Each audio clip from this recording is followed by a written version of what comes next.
Ever open your breaker panel and see labels like the yellow room or Tom's room or lights or no labels at all? And if a breaker's tripped or you need to shut off power in a hurry, that bad labeling or lack of labeling could be a big problem. In this video, I'm going to show you the fast and simple way electricians identify circuits, using a method I've used on job sites for years. And I'm going to show you a little trick that makes the process much faster than most people do it. Let's get started. If you want to label the panel in your house, it's actually not as hard as it looks. Electricians do this all the time when wiring panels in existing houses or troubleshooting. The basic strategy is simple. Turn off breakers one at a time and see what loses power. But the trick is to set things up in a way that makes it fast and easy to see what went off. So step one would be turn on everything. Start by turning on every light in the house. This way when you flip off a breaker, you can immediately see what light shuts off. Then plug in and turn on anything else that makes noise or lights up, or you can easily see when it goes off, like lamps and fans and TVs, anything with lights and sound. Position them where you can see them from a distance if you can. Before you start, use a plug-in outlet tester to make sure all the outlets work, all the ones that you don't have something plugged into. That way when you're checking later, you'll know that it actually went off with that breaker. Alright, here's a little trick I was telling you about that speeds you up a little bit. It's actually two parts with the same thing. Usually on most work trucks we carry a job site radio, and of course it's great for listening to music while you're working, but it also doubles as a long-range circuit tester. If we need to identify a breaker quickly, we plug the radio into that outlet and turn it up loud enough so we can hear it from the panel, and then we flip the breakers one at a time until the music stops.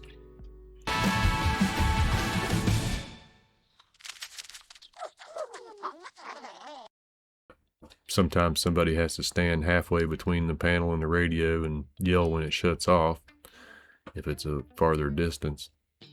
They also make these little electronic devices you can plug in. It kind of sounds like an alarm. It's used for the same purpose, but I still prefer the old job site radio method myself. I'll link both of them in the description if you want to take a closer look.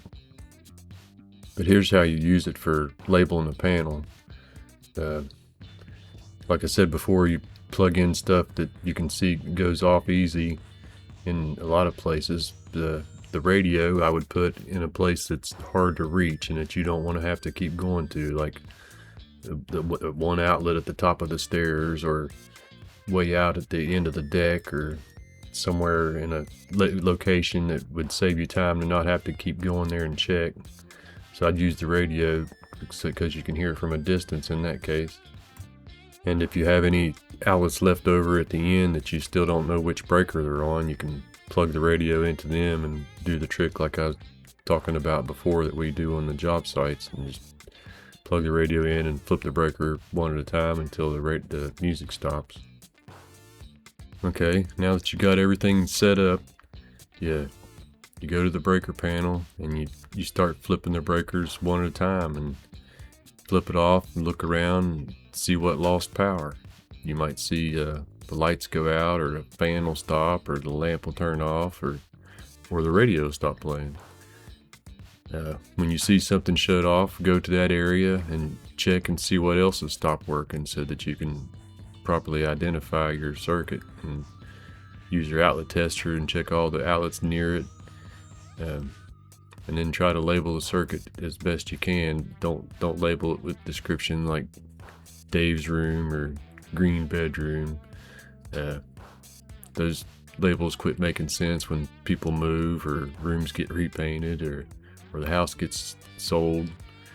Try to use timeless descriptions like master bedroom or front bedroom, back outlets, left side, something like that. The goal is for the labels to still make sense years from now. Alright, so what if you flip a breaker and nothing turns off? If that happens, you turn the breaker back on and kind of make a note of it, and we'll come back to it later. Then continue working your way through the panel, and one breaker at a time. Turn each breaker back on after labeling it to avoid confusion. Alright. Next step would be what to do about mystery circuits. When you're done, you probably have a few breakers left over. Some might not have any wires connected to them. You'll need to open up the panel and take a look. If you see any without wires, just flip them off, and that way when you put the cover back on, you can label those spare, or just leave them blank if you want. If there are wires connected and you still don't know what they are, then you kind of need to look for them if you really want to know what they are. Sometimes they feed things that are easy to overlook, like attic lights or crawl space outlets or lights, and sump pumps, attic fans, understair outlets, outdoor circuits, sheds, and underground runs to weird places. Sometimes you might find them hidden under decks or feeding yard lighting. You see outlets hidden in flower beds all the time for Christmas lights and stuff. I've even seen lights mounted in trees before. So if you have any mystery circuits, you'll have to check everywhere. And the double pole breakers, they usually only control one major appliance, and the breaker size kind of gives you a clue to what it is. Like a 50 amp breaker is usually like an electric range. 30 amp breakers can be a clothes dryer or the outdoor HVAC unit, or sometimes smaller heating units inside. And sometimes homes have multiple heating and cooling units, so there'll be multiple breakers for more of those. Even gas furnaces have the single pole breakers in it. So my final advice would be, you might not identify every single circuit right away, and that's kind of normal. Just label the ones you can. For the rest, leave them unmarked until you eventually discover what they feed. But don't just turn them off permanently, because one day you might discover the breaker was running a sump pump that you didn't know existed, or an attic fan, and now your attic's real hot. It's worth the time to label the panel, especially if something trips and you need to find a breaker quick, or in an emergency of some kind. And if you found this helpful, check out my other videos where I show outlets suddenly stop working even when the breakers are on. That's one of the most common electrical problems homeowners run into. And if you like practical electrician tips like this, hit subscribe, because I post videos that'll help you understand and troubleshoot electrical stuff. And I'm also planning a series of off-grid backup power systems and other kinds of off-grid electric, and I'm real excited about those because my house isn't connected to the power grid. That's why I didn't show you my panel in this video. I had to use the drawing because I don't have one. My system is completely different, and I can't wait to tell you all about that. So thanks for watching, and subscribe to see that later.